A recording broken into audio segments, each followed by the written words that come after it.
Hello everyone, welcome back to another Joseki video. So today I decided to base my Joseki video on a question, an excellent question that one of my viewers asked.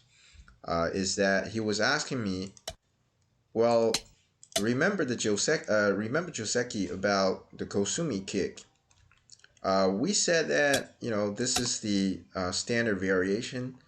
Obviously, black can extend in different ways, right? Like the low, even further and stuff. But then he asked me, why do we allow black the time to even extend himself? Why can't we just pincer from the other side? And he asked the question mostly because his opponent did that to him, and then he doesn't know what to do because it seems like white is gaining the corner but also taking his roots away. So this is a variation that worries him a lot. And I think it's a variation that bothered a lot of my viewers as well. So today we will be mostly working on this topic for different type of corners, the 3-4 corner and the star point. So first of all, let's get started with star point. Against this move, black's best move is to attach. That most viewers probably know. White's gonna hane. Against this hane, the old Joseki, I think their variations like just extend, and then white plays like this and then connect or something like that. I think even this variation is just fine for black. But I think the variation that you're really looking for, and that I recommend to my viewers, is to double hane. First of all, white does not want Atari here because black can extend. White is forced to connect because this d4 is too serious. And then black can just hane the stone. Black can just ladder the stone. And then after this exchange, obviously white needs to immediately Atari here, because if white does not, black is going to extend down. White pretty much has to block because the corner has problems. This is way too big for the side right now. So white needs to follow up like this, and then black can counterattack the stone at d9. The outcome of this is absolutely fantastic for black because black has a very strong group, and then it's forging a very strong counterattack. When white hops out, black can even further pressure the other corner. So locally over here, the fight is already very chaotic, meaning that white is not ahead in this fight. But remember that black has two stones that are sitting here just as profits or cash on hand. So this is an excellent position for black to be in. That explains to you why white's not going to Atari at f4. Instead, white's going to Atari out, and this is the most worrisome variation, but black can simply connect. When white connects, black Ataris, white Ataris back, black takes. White now has two choices from here, right? First one is to conserve whatever he has over here by Atarying. Black can now just make a 3-space extension if he wants to. And this is a perfectly fine position for black. Black can develop on the right. White's corner is already a lot smaller than our standard Joseki. So this is a excellent outcome. The other reason is that there's always, these two guys are not completely dead. Later on, they have all kinds of ways to give white trouble, because things like crosscut or simply just get himself out, right? Like these guys can just run. You did not completely capture these two guys. And of course, white can take control of the outside instead, but then black is just going to take the territory. So Personally, I really like black in this position because black has a lot of territory. This might not seem like a big territory, but actually it is. There's a capture here, it's a 2 point, right? So 3, 4, 5, 6, 7, 8. This C1 definitely counts as 1. And later on, if black is able to Atari at B3, the corner is even larger. So I definitely say this is about 10 points over here already, although it doesn't look like there are 10 points over here.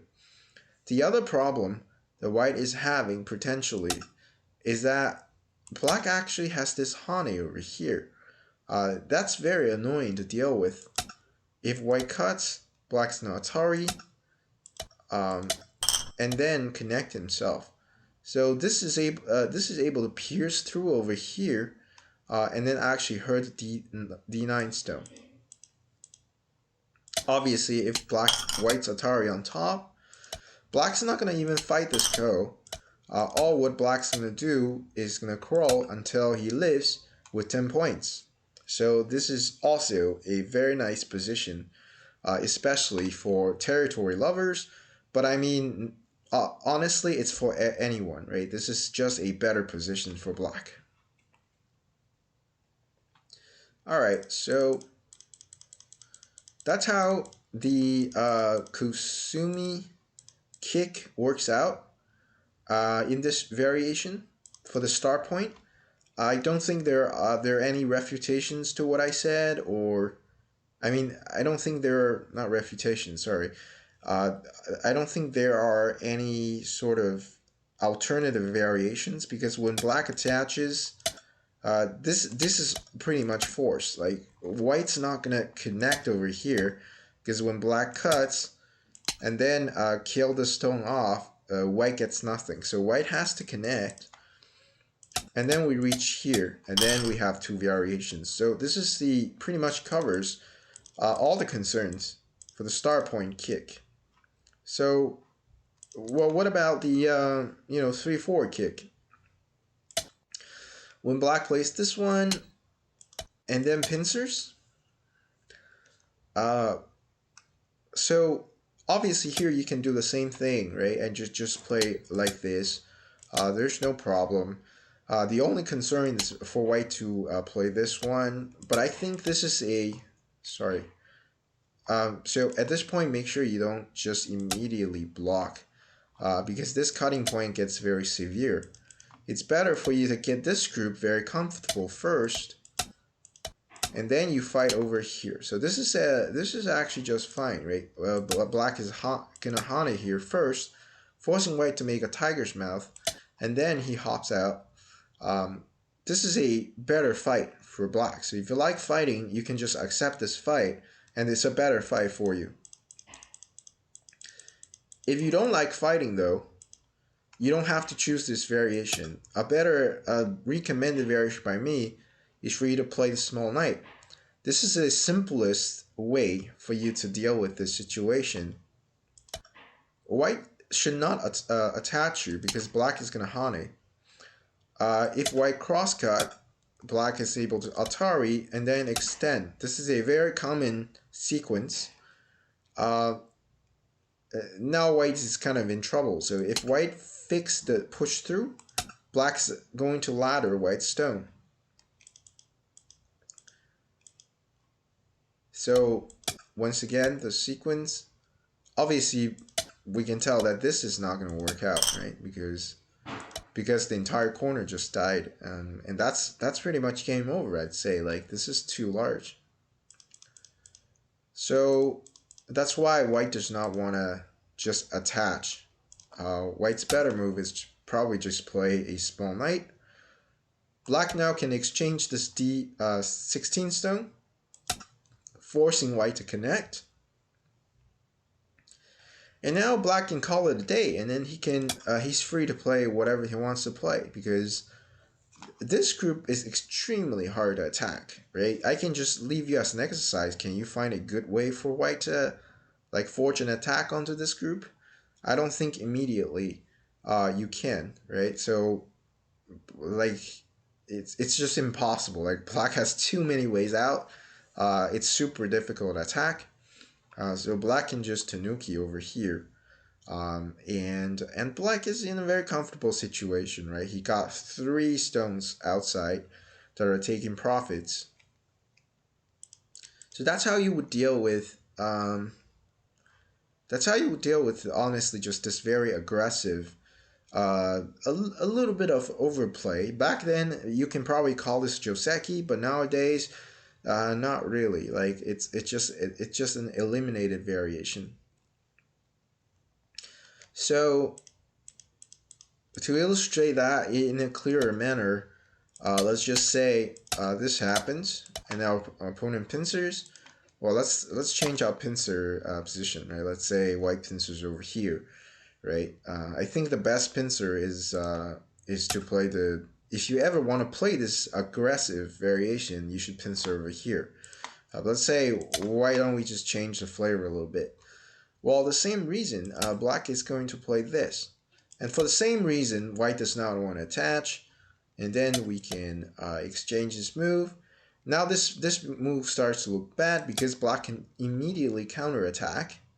When white hops out, we can just play a 2-space extension. This group is settled.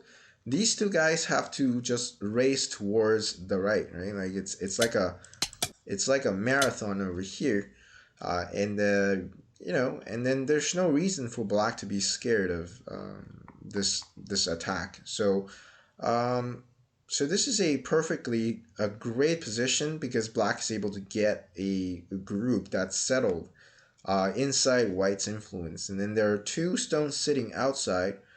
So I think this is a great position for black to be in. That shows you why pincering too close is, it's a little bit questionable because black can counterattack from behind. So let's say white played another reasonable pincer. Well, we can play out the same thing, right? No problem. We just make ourselves super solid. This shape is absolutely perfect. And then we're able to take profits on the outside. This is also a great game for black moving on. So, a very, very simple variation actually, but I feel like not just the average viewers, I'd say my average viewer is probably around 2K, 2Q, 3Q level. But I mean, even for Dan level players, right? Even for 5 Dan level players, um, sometimes they would have problem dealing with this very aggressive pincer. But actually, there are very easy ways I think that you can deal with this. You will never have problem with this anymore. So very simple, guys. You know, and I hope this video clarifies that. And thank you very much for tuning in. Don't forget to like and subscribe to the channel. And I will see you next time.